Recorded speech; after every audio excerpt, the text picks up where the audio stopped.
Hello friends, नमस्कार। जैसे कि आप सबको पता है कि हमने एक नया चैप्टर शुरू किया था जिसका नाम था पुष्पी पादुकों की शारीरिकी, एनाटॉमी ऑफ फ्लावरिंग प्लांट। और पिछली क्लास में हमने इसका पहला पार्ट बेवजोतक मेरिस्टेमेटिक टिश्यू के बारे में डिस्क्राइब किया था। उम्मीद है कि आपको अच्छी तरीके से समझ में आया होगा, आपने रिवाइज किया होगा। अब इसके सेकंड पार्ट पर आते हैं जिसको हमें आज डिस्कस करना है, वो है सरल स्थायी ऊतक। अब सरल स्थायी ऊतक, क्योंकि पार्ट किसका है, स्थायी ऊतक का है, तो सबसे पहले तो हमें ये पता होना चाहिए कि स्थायी ऊतक क्या है, इनकी क्या क्या प्रॉपर्टी हो सकती हैं। तो सबसे पहला इंपॉर्टेंट फीचर है, जितने भी स्थायी ऊतक होते हैं उन सब का निर्माण विभुजोतक की कोशिकाओं में विभाजन की क्षमता समाप्त होने के बाद होता है। और जब विभाजन की क्षमता समाप्त हो जाती है तो फिर वो एक विशेष प्रकार के कार्य करने को रूपांतरित हो जाती हैं। और इसी प्रक्रिया को हम क्या नाम देते हैं? इस प्रक्रिया को हम नाम देते हैं विभेदीकरण, डिफ्रेंशिएशन। इसीलिए एक लाइन में हम ये कह सकते हैं कि विभेदीकरण के द्वारा स्थायी ऊतक का निर्माण होता है। तो देखें इस सेंटेंस को यहाँ पर, स्थायी ऊतक का निर्माण विभजोतक की कोशिकाओं में विभाजन की क्षमता समाप्त होने के कारण होता है। यह कोशिकाएं विभाजन की क्षमता को त्याग कर एक स्थायी ऊतक में परिवर्तित हो जाती हैं और ये क्रिया क्या कहलाती है? ये कहलाती है विभेदीकरण। विभेद मतलब दूसरों से अपने आप को अलग कर लेना, क्योंकि विभजोतक की सारी कोशिकाएं एक जैसी होती हैं, एक जैसा कार्य करती हैं, लेकिन जब इसमें विभेदीकरण होता है तो अलग अलग प्रकार की कोशिकाओं के समूह बनते हैं और वो एक विशेष प्रकार के ऊतक का निर्माण करते हैं। अब ये जो विभेदीकरण होता है उसमें क्या क्या होगा देखें।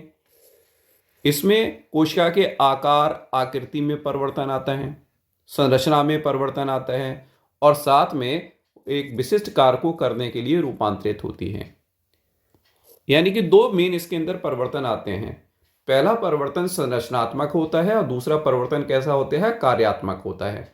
इसीलिए विभेदीकरण को भी जब हम आगे डिस्क्राइब करते हैं तो ये कहते हैं, एक कहलाता है संरचनात्मक विभेदीकरण यानी कि स्ट्रक्चरल चेंजेस, और दूसरा कहलाता है फिजियोलॉजिकल चेंजेस या कायरिकी विभेदीकरण।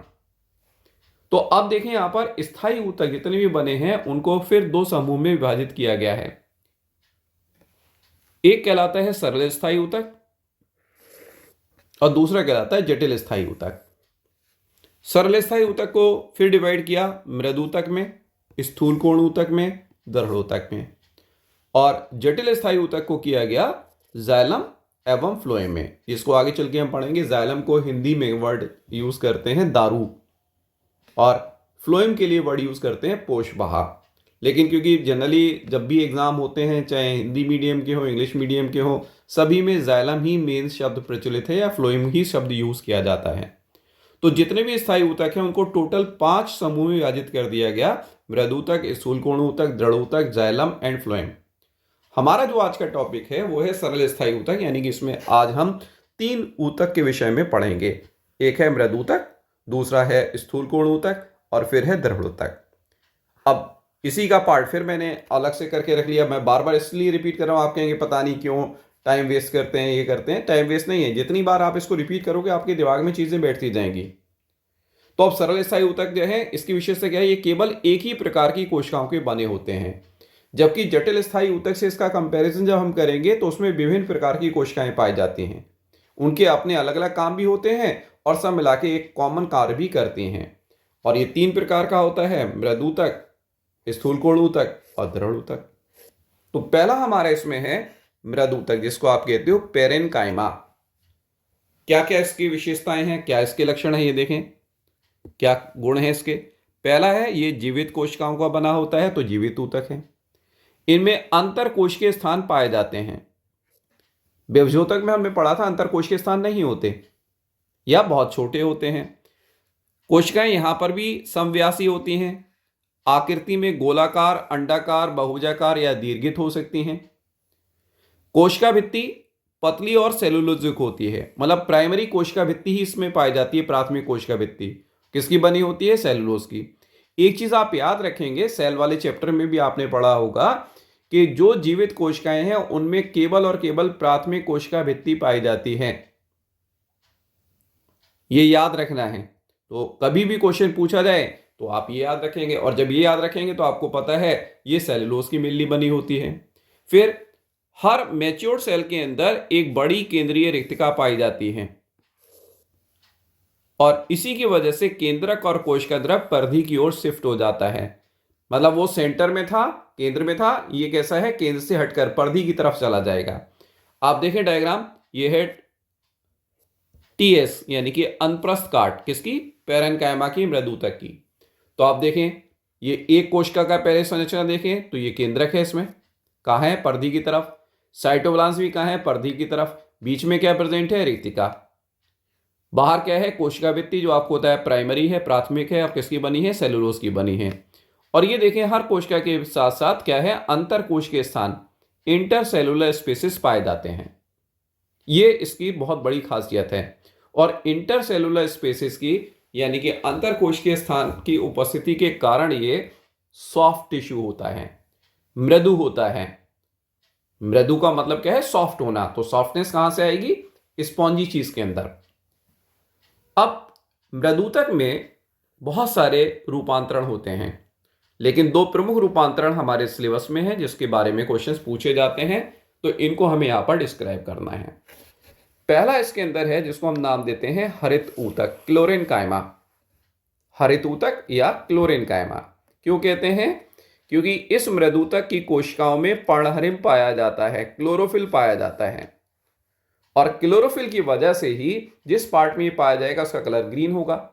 या इसका उल्टा हम कह सकते हैं, पौधे के जो जो पार्ट ग्रीन कलर के दिखाई देते हैं वहां पर क्लोरेन्काइमा होता है। इसलिए मैंने लिखा है कहां पाया जाता है, पौधे के हरित भाग में उपस्थित होता है। मुख्यतः हरा भाग क्या है सबसे ज्यादा दिखाई देने वाला, वो है पत्ती। तो पत्ती के भी मध्योतक यानी कि मीजोफिल टिश्यू में पाया जाता है।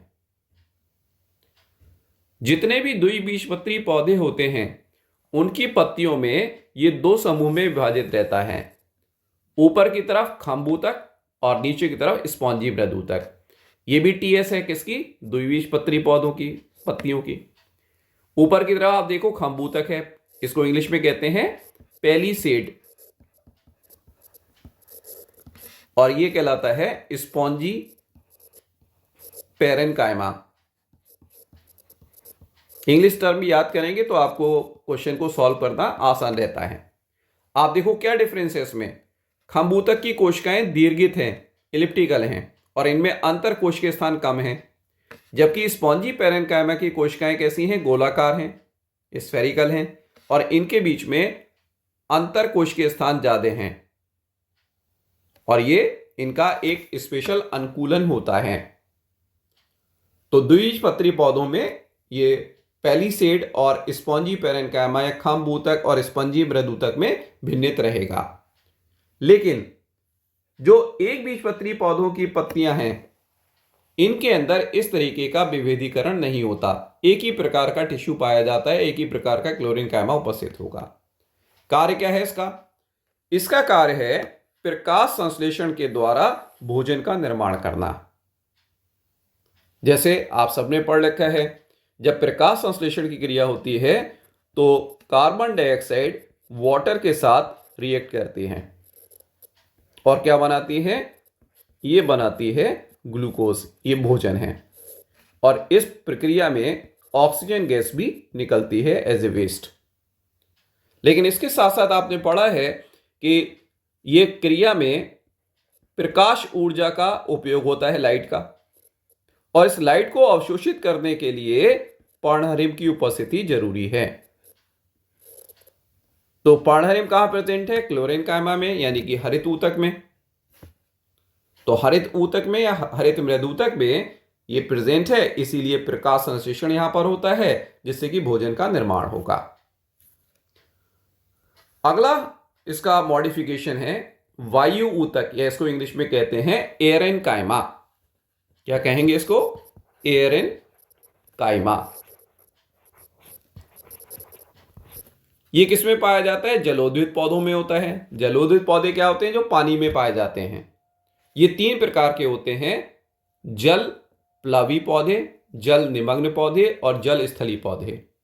ये जल प्लावी और जल निमग्न में ज्यादा पाया जाता है। जल निमग्न कौन से हैं, जो पानी में पूरी तरीके से डूबे रहते हैं, और जलप्लावी कैसे हैं? जो सतह पे तैरते हैं। जैसे हाइड्रिला एक पौधा होता है, ये जल निमग्न होता है। लेकिन आपने देखा है लोटस है यानी कि कमल है, ये कैसा है? जलप्लावी है। जलकुंभी कैसी है? जलप्लावी है। ये सारे के सारे इन पौधों के अंदर ये पाया जाता है। और इसमें क्या होता है?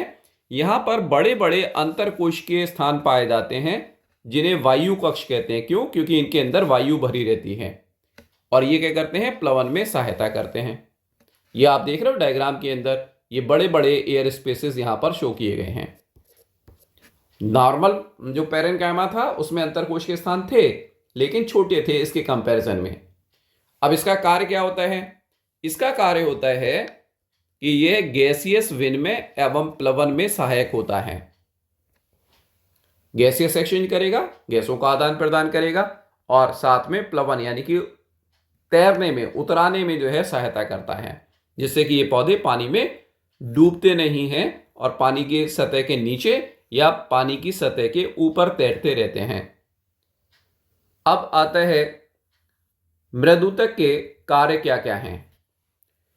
मृदुतक जो है एक ऐसा ऊतक है जो पौधे में मुख्यतः सभी भागों के निर्माण में भाग लेता है, चाहे तना हो, चाहे जड़ हो, चाहे पत्ती हो। जब आप इसकी एनाटॉमी पढ़ेंगे या कुछ लोग पढ़ चुके होंगे तो इन सब की बाह्य त्वचा या एपिडर्मिस पैरेन्काइमा की बनी होती है। बल्कुट या कॉर्टेक्स किसका बना होता है? पैरेन्काइमा का बना होता है, जो सबसे बड़ा पार्ट कवर करता है। अंतस्त्वचा या एंडोडर्मिस भी पैरेन्काइमा की होती है। परिरंभ या पेरिसाइकिल भी किसकी है? जनरली पैरेन्काइमा की होती है। और जो मज्जा प्रेजेंट होती है वो भी किसका है? मृदुतक का बना है। इवन जब आप पढ़ोगे जाइलम और फ्लोएम तो वहां पर भी जाइलम पैरेन्काइमा और फ्लोएम पैरेन्काइमा के रूप में ये उपस्थित होता है। तो पौधे का मुख्य जो टिश्यू है जो बॉडी को बना रहा है वो कौन सा है? मृदुतक है। तो ये बल्क ऑफ द बॉडी का फॉर्मेशन करता है। नेक्स्ट है भोजन संग्रह करना। जितने भी पौधों में जहां भोजन संग्रहित रहता है ये जनरली पैरेन्काइमा होता है, मृदुतक होता है। जैसे आपने देखा है मूली है, गाजर है, शलजम है, ठीक है, टर्निप जिसको आप कहते हो, चुकंदर है, या विभिन्न प्रकार के रूपांतरित तने हैं जैसे आलू आप खाते हो, अरबी आप खाते हो। ये सारे के सारे भोजन संग्रह करते हैं और यहाँ पर पैरेन्काइमा या मृदुतक में ही भोजन संचित रहता है। नेक्स्ट है श्रवण या सीक्रेशन करना। तो ये नेक्टर यानी कि मकरंद, तेल, हॉर्मोन्स आदि का सीक्रेशन करता है। मतलब पौधे में जो ग्रंथिल ऊतक होता है वो मॉडिफाइड क्या है? मृदुतक होता है। अभी हमने कहा हरित लवक अगर यहाँ पर उपस्थित हैं, ये पर्णहरे में अगर इसमें उपस्थित हैं तो ये क्या होगा? प्रकाश संश्लेषण में भी सहायता कर रहा है। नेक्स्ट आता है कि भाई गैसीय विनिमय में हेल्प करता है और साथ में भी बताया प्लवन में भी हेल्प करता है। ये भी आप लिख सकते हो। कब? जब ये एरेन्काइमा के रूप में या वायु ऊतक की फॉर्म में प्रेजेंट होता है। तो ये हो गया हमारा पहला टिश्यू जिसको हमने नाम दिया मृदुतक। इसी में सबसे ज्यादा क्वेश्चन पूछे जाते हैं। दूसरा आता है स्थूल कोण ऊतक। इसकी भी प्रॉपर्टी क्या है देखें।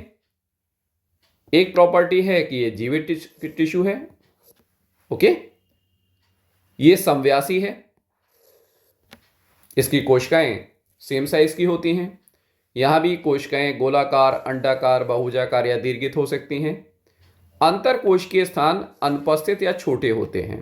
कारण क्या है कि इनकी कोशिका भित्ति में और अंतरकोशिकीय स्थान में पेक्टिन का स्थूलन यानी कि जमाव होता है।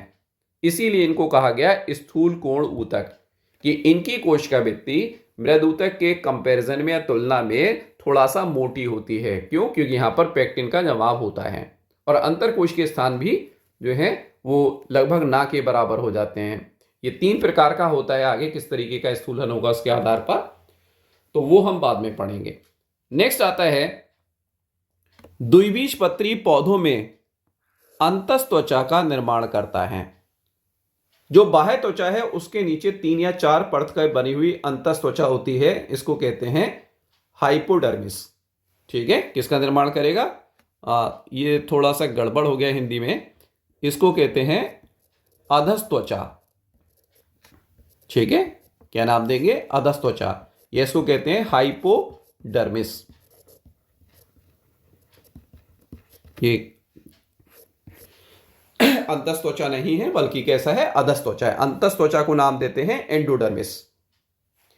तो ये थोड़ा सा टाइपिंग एरर है तो इसको इग्नोर करिएगा, सही टर्म मैंने आपको बता दिया, ये होता है। ये कहाँ उपस्थित है, ये यंग स्टेम यानी कि तरुण तने और पर्णवृंत यानी कि पत्ती के पीटियोल में, पर्णवृंत में उपस्थित होता है। इसी वजह से ग्रीन कलर के दिखाई देते हैं। एक बीजपत्री पौधों में ये नहीं पाया जाता, ये ध्यान रखेंगे। तो यहां एक क्वेश्चन पूछा जाता है, ये पूछा जाता है हाइपोडर्मिस डाइकॉट में किसका बना होता है, तो ये कॉलेनकाइमेटस होता है, कॉलेनकाइमा का बना होता है। ये डायग्राम है, लगभग पैरेनकाइमा से ही मिलता जुलता है। अंतर क्या आया, यहां पर आप देख रहे हो जो अंतर कोश के स्थान थे इसमें हमने पेक्टिन का डिपोजिशन बताया है। बाकी कोशिका भित्ति में भी डिपॉजिट होता है, तो ये इसकी भित्ति को मोटा बना देता है। मोटे का मतलब स्थूल है, ठीक है। अब इसके कार्य क्या है, इसके कार्य एक तो है ये पौधे को यांत्रिक शक्ति प्रदान करता है, लेकिन साथ में लचीलापन भी देता है, क्योंकि जब हम दृढ़ ऊतक पढ़ेंगे ये भी आंतरिक शक्ति देता है, लेकिन वो कठोरता देता है। लेकिन यहां पर कठोरता नहीं होती, क्योंकि केवल प्राइमरी कोशिका भित्ति प्रेजेंट है, प्राथमिक कोशिका भित्ति प्रेजेंट है और पतली है।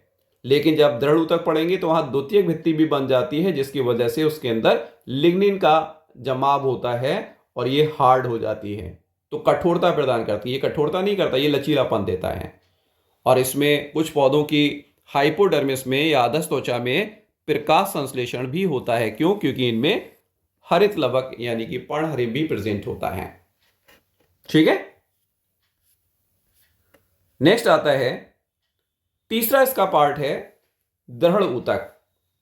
दृढ़ ऊतक कैसा है, ये मृत एवं जीव द्रव विहीन कोशिकाओं का बना होता है।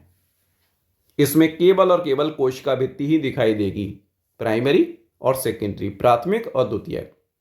और जो कोशिका भित्ति है उसमें लिग्निन का अमाउंट ज़्यादा होगा, क्योंकि प्राइमरी कोशिका भित्ति बहुत पतली होती है, लेकिन लिग्निन जो है वो ज़्यादा मात्रा में डिपॉजिट होकर मोटी भित्ति का निर्माण करता है। अब दृढ़ ऊतक में दो प्रकार की कोशिकाएं हो सकती हैं, लेकिन एट ए टाइम एक ही तरीके की रहेंगी। एक होती है दृढ़ कोशिकाएं, जिसको हम स्क्लेरीड्स कहते हैं, और दूसरे होते हैं दृढ़ रेशे। क्या अंतर है और क्या इनके रोल है, कहाँ ये पाए जाते हैं, इसको देखें। दृढ़ कोशिकाएं आकृति में सामान्यतः कैसी हैं, गोलाकार हो सकती हैं, रेशे के आकार की हो सकती हैं, तारेनुमा हो सकती हैं, अस्थि के आकार की हो सकती हैं। इसी के आधार पर इनको नाम भी देते हैं। गोलाकार जो है, जैसे मतलब स्फेरिकल जो होती है उसको नाम देते हैं ब्रैकीस्क्लेराइड्स। जो रेशे के आकार की होती है उसको कहते हैं फिलीफॉर्म। तारेनुमा को कहते हैं एस्ट्रोस्क्लेराइड्स और अस्थि के आकार को कहते हैं ऑस्टियोस्क्लेराइड्स। डिफरेंट नेम सजेस्ट किए जाते हैं। जो हायर क्लास की एनाटॉमी पढ़ते हैं उसके अंदर ये खूब पूछे जाते हैं। नेक्स्ट आता है द्वितीयक भित्ति, अत्यंत मोटी होती है और इसमें किसका डिपोजिशन है, इसमें डिपोजिशन होता है लिग्निन का। लिग्निन इम्परवियस है वाटर के लिए, अपारगम्य है और इतना ज्यादा होता है कि इसकी गुहा अत्यंत सक्रिय रह जाती है। और जब लिग्निन का डिपोजिशन होना शुरू होता है तो कोशिका भित्ति जो है वो अपारगम होने लगती है जल के लिए, और जैसे जैसे इसका जमाव होता जाता है कोशिका मरना शुरू हो जाती है, उसकी डेथ होना शुरू हो जाती है, वो मृत कोशिका में परिवर्तित होगी। तो उसका साइटोप्लाज्म है, उसका केंद्रक है, ये सब खत्म हो जाता है और जो खाली जगह बचती है उसी को हम कहते हैं गुहा, ल्यूमेन। तो ऐसी कोशिकाएं बहुत ज्यादा हार्ड होती हैं, कठोर होती हैं, इन्हें पत्थर कोशिका या स्टोन सेल भी कहते हैं। पत्थर कोशिका या स्टोन सेल भी कहते हैं। यहां पर ये इसका डायग्राम है, ये भी टीएस है किसकी, स्क्लेरीड्स की या दृढ़ कोशिका की। प्राथमिक कोशिका भित्ति ये पतली है, द्वितीय कोशिका भित्ति आप देखो ये वाला पार्ट जितना आपको दिखा रहा है ये लिग्निन के डिपोजिशन से है। तो ये कैसी है, बहुत ज्यादा मोटी होती है और कठोर होती है। और जो ये जगह है जहां पर ये प्रेजेंट है, ये एक पिट है जिसको कहते हैं साधारण गर्त, और ये अंदर जितना पार्ट है ये क्या है, ये कैविटी या गुहा या ल्यूमेन होता है। अब दृढ़ कोशिकाएं जहां भी पाई जाती हैं उसको दृढ़ता प्रदान करती हैं। तो कहां कहां पाई जा सकती हैं इसको देखें। दृढ़ कोशिकाएं फल भित्ति में पाई जाती हैं, जिसको आप पेरिकार्प कहते हो, जैसे अखरोट, बादाम, इनके अंदर। या एक और बहुत इंपॉर्टेंट है, वो आप लिख सकते हो, क्या है, नारियल। और इन सब में ये उनकी एंडोकार्प में, अंतः फल भित्ति में पाए जाती हैं। और आपने देखा है कि कितनी ज्यादा कठोर होती हैं। कुछ फलों के गूदे में भी पाए जाते हैं, जैसे चीकू है, नाशपाती है, अमरूद है। और इसी की वजह से जब आप नाशपाती या अमरूद को खाते हैं, जो देसी वैरायटी आती है उनकी हम बात कर रहे हैं, तो इनका जो गूदा होता है वो आपको थोड़ा सा हार्ड और दानेदार लगता है, गिल्टी लगता है। और वो किसकी वजह से है? इन्हीं दृढ़ कोशिकाओं की वजह से होता है। अगला आता है, कुछ पौधों के बीजों के आवरण में भी ये पाए जाते हैं, जैसे मटर है, सेम है, दालें हैं। और आपने इसीलिए देखा है कि जब भी हम इनके बीज को, दालों को नहीं, दालों के बीज की फॉर्म में लेते हैं, जैसे आपने देखा ना, एक होती है मूंग दाल, ओके, तो मूंग दाल बिल्कुल इंटेक्ट वाली, दली हुई नहीं, ऐसी काली उड़द, ठीक है।